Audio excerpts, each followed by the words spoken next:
In a world with no plastic wrap and constant food shortages, Soviet housewives became culinary geniuses. They had a secret for making tough beans cook faster that saved precious fuel, and a surprising way to make fillings for pies more substantial, using a simple root vegetable. You won't believe their simple trick for perfect dumplings. And 1. The potato water thickener. The thing nobody tells you about many classic soups and stews is that the secret isn't always a fancy ingredient. For Soviet cooks, it was often the water they were about to pour down the drain. When you boil potatoes, the water becomes cloudy and full of starch. Instead of throwing it away, a clever housewife would save this potato water. When she was making a soup that seemed a little thin or a gravy that wouldn't quite come together, she'd pour some of this starchy water in. To put it mildly, it worked like magic.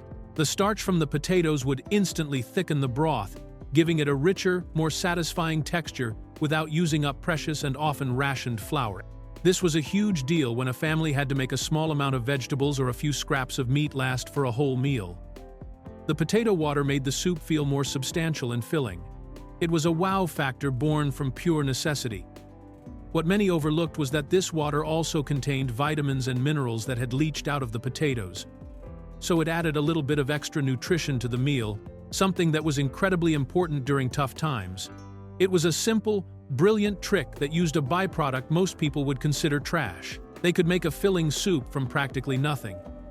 But what they did to make tough, cheap beans ready to eat in a hurry was even more impressive. 2. The baking soda bean trick. You see, in the Soviet Union, time and energy were just as valuable as food. Gas and electricity for stoves were not unlimited resources, so spending hours boiling something on the stove was a luxury many couldn't afford. This was a big problem when it came to dried beans and peas, which were a cheap and essential source of protein but famously took forever to cook. A Soviet housewife, however, had a secret weapon. The thing nobody tells you is that a tiny pinch of baking soda added to the water could cut the cooking time in half, or even more. This simple chemical reaction softened the tough skins of the beans, allowing them to cook through much faster.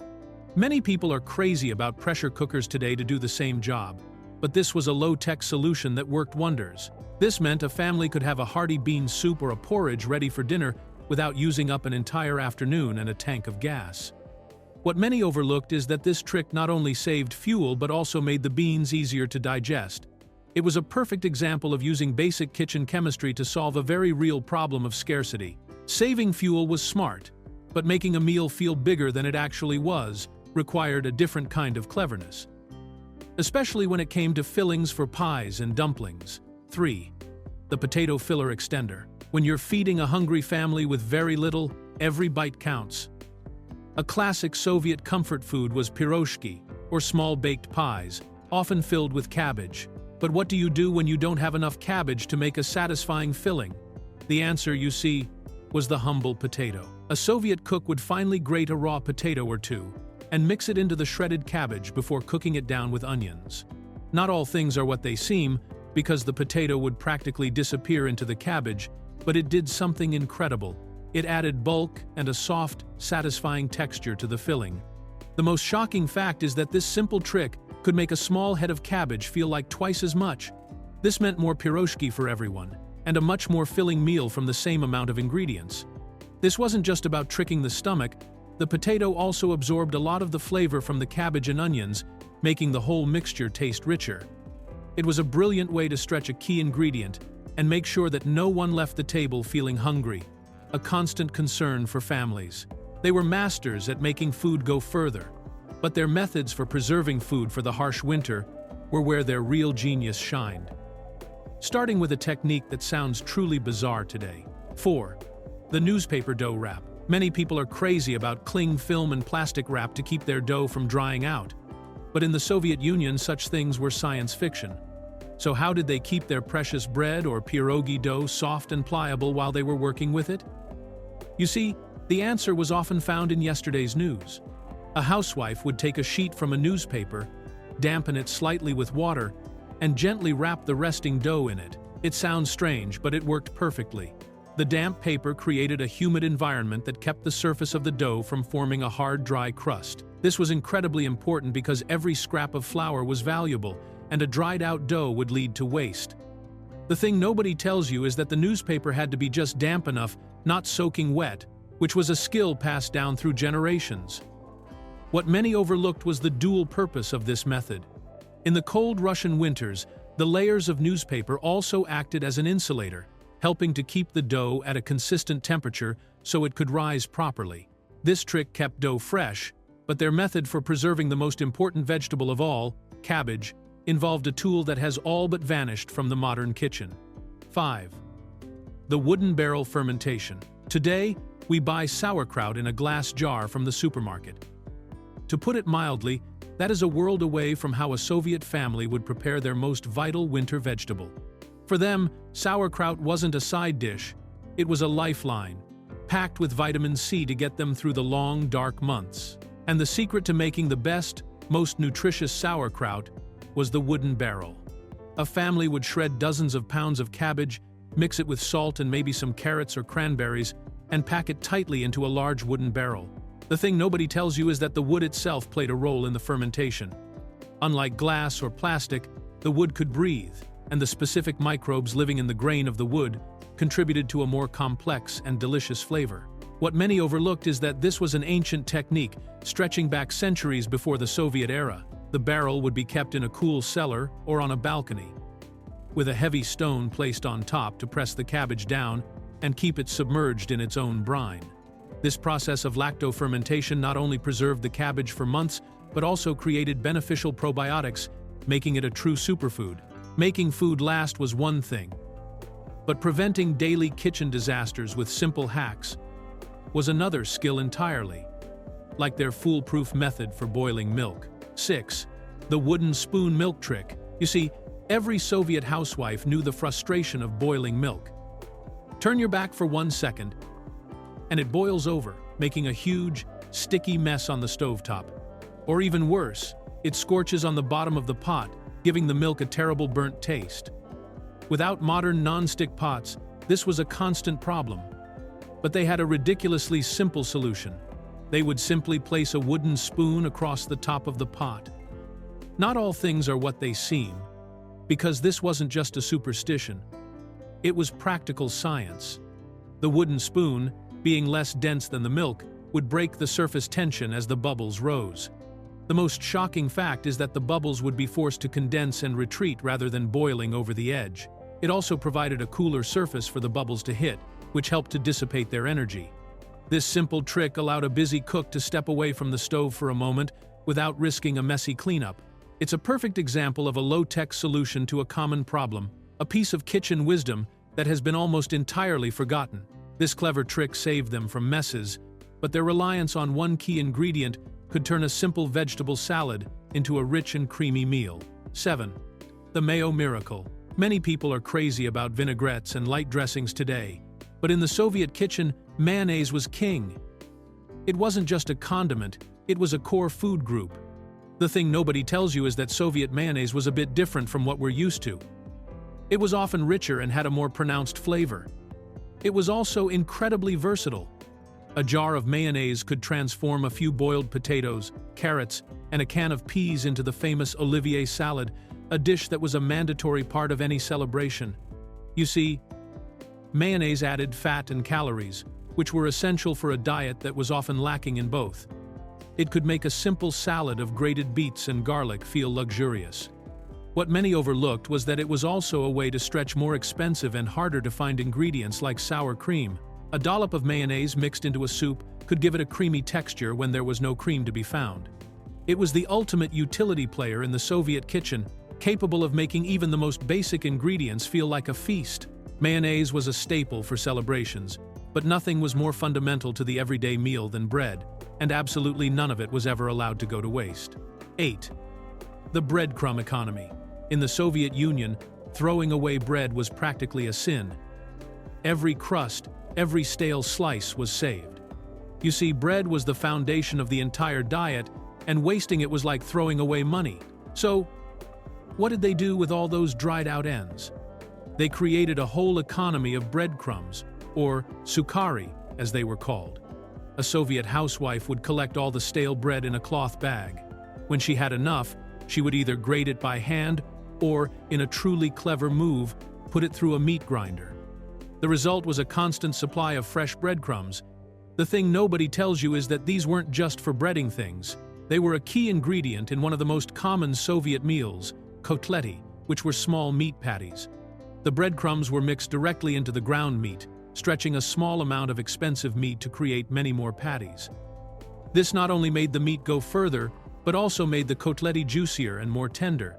They were also used to top casseroles, or even just toasted with a little butter and eaten as a snack. This no-waste philosophy extended to every part of the kitchen, including things we would never even think to use, like the papery skin of an onion. 9.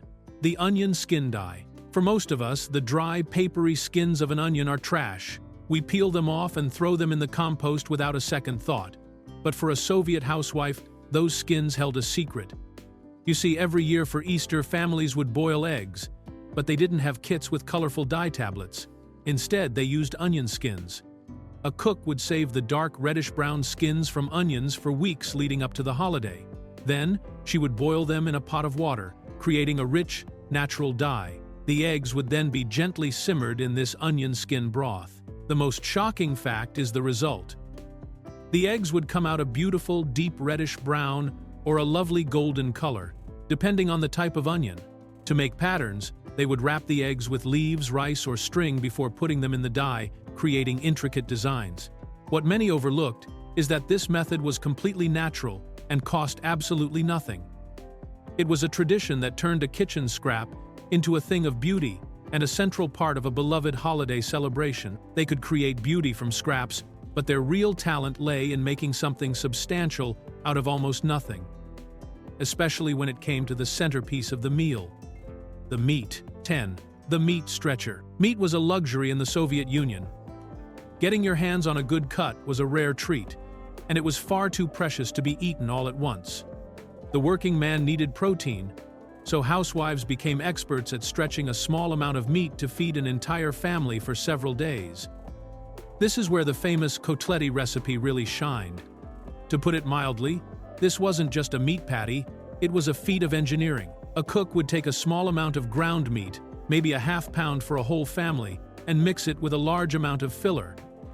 This wasn't just breadcrumbs. Often, it would be stale bread soaked in milk, finely grated raw potatoes or carrots, and sometimes even oatmeal. You see, these fillers would easily double or even triple the volume of the meat mixture. The most shocking fact is that a good cook could make the final patty so flavorful with onions, garlic, and salt that you hardly noticed it was mostly bread and vegetables. This allowed a family to have a satisfying, protein-rich meal that was both delicious and incredibly economical. It was the art of making a little seem like a lot. Stretching meat was a daily necessity, but preserving the bounty of a short summer for the long winter was a yearly ritual that required its own set of clever, no-cook tricks. 11. The no-cook berry preservation. The Soviet dacha, or summer cottage, was a vital source of fresh food. Families would spend their summers growing fruits and vegetables, and the biggest prize was often the berry patch, full of strawberries, raspberries, and currants. But with no large freezers, how did they preserve this precious harvest for the winter? The thing nobody tells you is that one of the most popular methods involved no cooking at all. A housewife would carefully mash the fresh berries with a huge amount of sugar, usually at a 1-to-1 or even 2-to-1 ratio of sugar to berries. This mixture was then packed into sterilized glass jars and stored in a cool, dark place like a cellar or the bottom of a pantry. The massive amount of sugar acted as a preservative, preventing bacteria from growing. What many overlooked is that this method kept the fresh, vibrant flavor of the berries intact, something that was lost when they were cooked into a jam. Throughout the winter, a spoonful of this raw jam could be stirred into tea, spread on bread, or mixed with hot water for a vitamin-rich drink that tasted like pure summer. They knew how to preserve food without modern technology, and they could also cook without it, using simple sensory tricks to know exactly when their baking was done. 12. The finger touch cake test. Today, we rely on oven thermometers and timers to tell us when a cake is done. We stick a toothpick in it and look for a clean exit. But in many Soviet kitchens, ovens were unreliable and timers were a luxury. A baker had to rely on her senses. You see, the ultimate test for a cake's doneness had nothing to do with a tool. It was all about the touch. A Soviet grandmother would gently press her finger on the center of the cake. If the indentation stayed, it needed more time. But if the cake sprang back immediately, it was perfectly baked. This simple physical test was incredibly accurate. It showed that the gluten structure in the cake was fully set and that there was enough moisture left to keep it from being dry. To put it mildly, this was a skill that took practice to perfect. You had to know just how hard to press and what the right amount of spring felt like. It was part of a larger set of skills that made these women such intuitive cooks, able to get great results from unpredictable equipment. Their sense of touch was key in baking, but they also used a bit of kitchen chemistry to handle one of the most delicate cooking tasks of all, preparing perfect eggs. 13. The vinegar egg trick. Many people are crazy about poached eggs, but they can be tricky. It's easy for the egg white to spread out into a wispy mess in the boiling water. Modern chefs might use special silicone pods or swirl the water into a vortex. A Soviet housewife, however, had a much simpler and cheaper solution. The thing nobody tells you is that a small splash of vinegar added to the pot of simmering water makes a world of difference. You see, the acid in the vinegar helps the proteins in the egg white to coagulate, or set, much faster. This means that as soon as the egg hits the water, the whites firm up and hold their shape around the yolk instead of spreading out. The most shocking fact is that this works with just a teaspoon of regular vinegar, an ingredient every kitchen had. This trick was also used when boiling eggs. If an egg cracked while boiling, the vinegar in the water would cause the leaking white to cook almost instantly, sealing the crack and preventing the entire egg from spilling out into the pot. It was a simple, effective solution that ensured no food was wasted. They could handle delicate tasks with ease, but they were also masters of efficiency, finding clever ways to make repetitive kitchen jobs go faster, like making their own version of a common dairy product. 14. The homemade sour cream method. Sour cream, or smetana, is a cornerstone of Russian and Soviet cuisine. It's dolloped on borscht, mixed into stroganoff, and served with dumplings. But fresh, high-quality sour cream wasn't always available in state-run stores. What many overlooked is that you could easily make your own, and it was often better than what you could buy. A housewife would take a jar of fresh, full-fat milk or cream, which was sometimes easier to get from a local market. She would then add a spoonful of existing sour cream to it as a starter culture. After a good stir, she would simply cover the jar with a cloth and leave it on the kitchen counter for a day or two. The natural bacteria from the starter culture would go to work, fermenting the milk and thickening it into rich, tangy sour cream. To put it mildly, this was a game changer. It meant a family always had a supply of this essential ingredient, even when the stores were empty.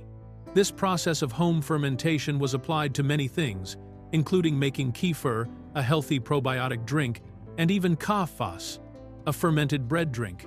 It was a way of life that made households self-sufficient.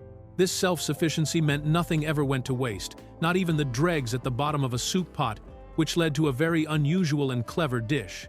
15. The leftover soup blend. In a Soviet household, the concept of throwing away leftover soup was unthinkable. Every drop of broth, every last bit of vegetable, was precious. But what do you do with a little bit of this and a little bit of that? You see, the solution was a kind of soup of soups. A housewife would pour the leftovers from different soups into one container and store it in a cool place. When she had collected enough, she would blend it all together. The thing nobody tells you is that this created a completely new, unique soup base. The flavors from yesterday's borscht would mingle with the day before's shi, creating a complex and hearty foundation. She would then add some fresh water, maybe a potato or some grains, and a new pot of soup was born. This wasn't seen as eating leftovers. It was seen as a clever way to create a new meal. Many people are crazy about zero-waste cooking now, but this was the original. It was a testament to a mindset where waste was not an option, and creativity was the key to keeping the family fed and satisfied with whatever was on hand. This anti-waste philosophy even applied to cleaning, where they used a common pantry staple to keep their most important kitchen tools in perfect condition. 16. The salt-cleaned cutting board. Wooden cutting boards were the workhorses of the Soviet kitchen. They were used for everything from slicing bread to chopping meat, but keeping them clean and free from smells was a challenge without modern cleaning products. The solution was simple, cheap, and incredibly effective, and it was found in every single home: salt. You see, after washing the board, A housewife would sprinkle it generously with coarse salt. Then, using a piece of potato or a cloth, she would scrub the salt into the wood. The abrasive salt would lift away any stubborn food particles and stains. But the most shocking fact is that the salt also worked as a natural disinfectant. It drew moisture out of any bacteria on the surface, effectively neutralizing them. It was also a fantastic deodorizer, pulling out strong smells like onion and garlic. After a good scrub, she would rinse the board and let it dry completely. This simple routine kept the family's cutting boards safe and clean for years, proving that you don't need harsh chemicals to maintain a hygienic kitchen. This natural cleaning method was brilliant, but their ingenuity truly shone when it came to cooking techniques that avoided the need for modern kitchen gadgets, like parchment paper. 17. The cabbage leaf steamer. Making steamed dumplings like manti or pelmeni was a favorite way to create a filling meal. The problem was preventing them from sticking to the steamer basket or the bottom of the pot. Today, we'd reach for a can of non-stick spray or a sheet of parchment paper. A Soviet housewife, however, used something much more clever and completely edible. She would line the bottom of her steamer with large cabbage leaves. Not all things are what they seem, because these leaves did more than just prevent sticking. As the dumplings cooked, the steam would gently wilt the cabbage leaves, releasing a subtle, sweet flavor that was infused into the dough of the dumplings. What many overlooked was that this also added a tiny bit of extra moisture, keeping the dumplings tender. Once the dumplings were cooked, they could be lifted out easily, and the steamed cabbage leaves could either be eaten as a simple vegetable side or discarded. It was a perfect, multi-purpose kitchen hack that solved a common problem, added flavor, and resulted in zero waste. This technique was also used for baking bread, where a loaf might be placed on cabbage leaves to prevent it from burning on the bottom of a hot oven. They could cleverly replace baking paper, but they also had a surprising substitute for another key baking ingredient, one that came from a popular summertime drink. 18. The kvass leavening agent. Many people are crazy about sourdough starters today, carefully feeding and nurturing them. In the Soviet Union, they had their own version of a natural leavening agent, but it wasn't just for bread. It was a popular drink called kvass, made from fermented rye bread. Kvass was a fizzy, slightly sour, and incredibly refreshing drink, especially in the summer. But the thing nobody tells you is that this drink had a secret second life in the kitchen. The live yeasts and bacteria that made the kvass bubbly also made it a powerful leavening agent. A housewife making a quick bread or a batch of pancakes could add a splash of active kvass to the batter. The yeast would get to work, producing carbon dioxide and making the final product lighter and fluffier. To put it mildly, this was a lifesaver when commercial yeast was hard to find or of poor quality. It was also a fantastic way to use up kvass that was starting to get a little too sour to drink. It's a perfect example of how one single preparation could serve multiple purposes in a resourceful household. This bubbly drink was a summer staple, and the short summer season also meant finding clever ways to preserve the fresh taste of garden herbs for the long, cold winter. 19. The herb ice cubes. The summer dacha wasn't just for berries. It was also for fresh herbs like dill, parsley, and chives. For a few months, these herbs would add incredible flavor to every meal. But the Russian winter is long and harsh, and fresh herbs were impossible to get. Drying them was one option, but much of the fresh flavor was lost. You see, the clever Soviet housewife had a better method. She would finely chop the fresh herbs and pack them tightly into ice cube trays. Then she would pour a small amount of water over them, just enough to cover, and put them in the freezer compartment of her refrigerator. The most shocking fact is that this simple method perfectly preserved the bright, fresh flavor of the herbs. Throughout the winter, whenever she was making a soup, a stew, or a sauce, she could just pop one or two of these herb-filled ice cubes directly into the pot. As the ice melted, it released a burst of summer flavor that could brighten up even the most basic winter meal. It was an early form of flash freezing that kept the taste of summer alive all year long. Preserving herbs was a winter luxury, but making sweet jams and preserves feel luxurious without using a mountain of sugar required one final brilliant trick from the garden. 20. The apple peel pectin. Making jam was a central part of zagotovki, the yearly ritual of preserving food for the winter. But making jam requires pectin, the substance that makes it gel. While pectin is naturally present in some fruits, it can be low in others, And commercial pectin was not something you could just pick up at the Soviet store. The secret ingredient, the thing nobody tells you, was apple peels. Apples, and especially their peels and cores, are incredibly rich in natural pectin. A savvy housewife would never throw away the peels from apples she was using for a pie or a cake. Instead, she would save them, either dried or fresh. When she was making a jam from a low-pectin fruit like strawberries, she would tie the apple peels and cores up in a small cheesecloth bag and toss it into the pot with the fruit and sugar. As the jam cooked, the pectin would be released from the apple scraps, helping the jam to set up perfectly. Before jarring the jam, she would simply remove the bag. This trick not only saved money, but also avoided the need for a commercial additive, resulting in a purer, more natural-tasting jam. It was the final touch from a generation of cooks who knew how to use every single part of the food they had.